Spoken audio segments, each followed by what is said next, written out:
Good afternoon. This afternoon I want to just talk a little bit about economics, and it's a delicate subject now because we're all suffering with the pain of economics. I mean, the American market, we all hear about the exchange rate being down and all the issues that are associated with it, but just looking back over the last couple of weeks at some of the reports that are coming out and the impact of the European market and what's going on there, particularly in Greece, where there's another crisis. It's not an easy subject to swallow and just accept that it's always going to be rosy. Certainly, the economies are rebounding around the world. I mean, I spent a lot of time in Asia, and Asia is certainly not suffering like some of the other parts of the world.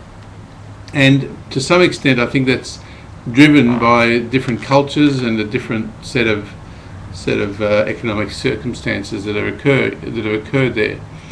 Because Asia has actually been on a significant, quite massive growth plan for the last 20 years or 15 years.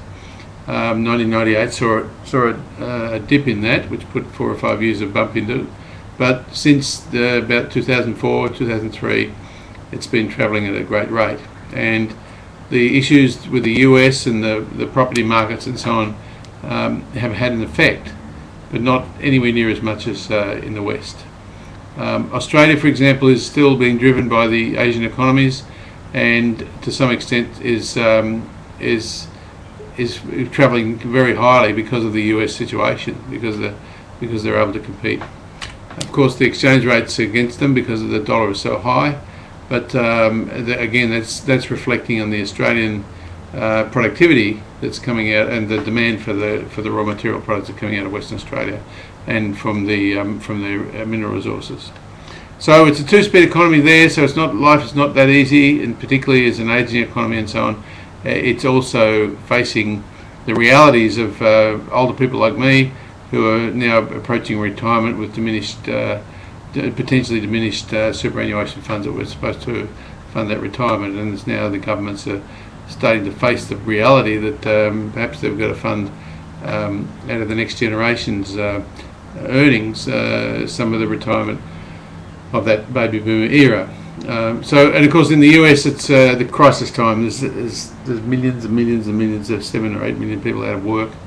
I think there's more than that. I don't know the real stats, but it's epidemic proportions and not something that'll be cured in even half a generation. I think they've got 5-10 years of problems ahead to repair the economic damage that's occurred.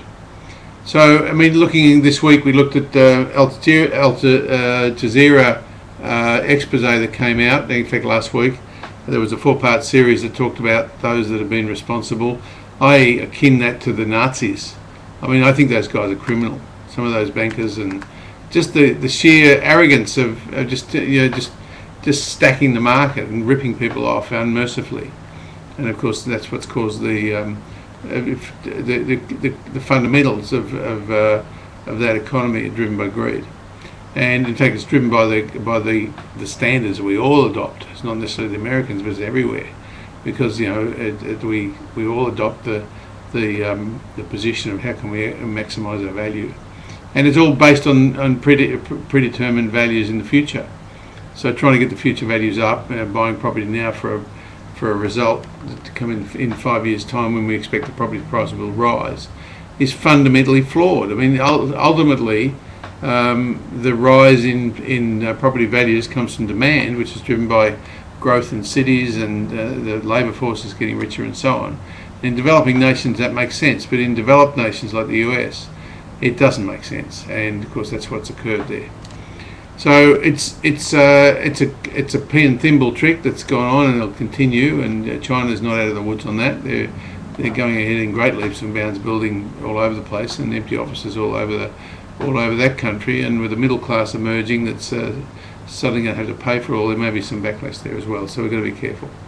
So I'm not expecting any good news in the world scene to particularly rectify what people would presume is the balance of economics. To get back to what was the previous situation, I think we're moving into a swing of a pendulum that's taking the world markets into Asia, and I think that's where you should put your money. Okay, enough for me for now. I think the phone's ringing, so I've got to go and do some work. Okay, bye now.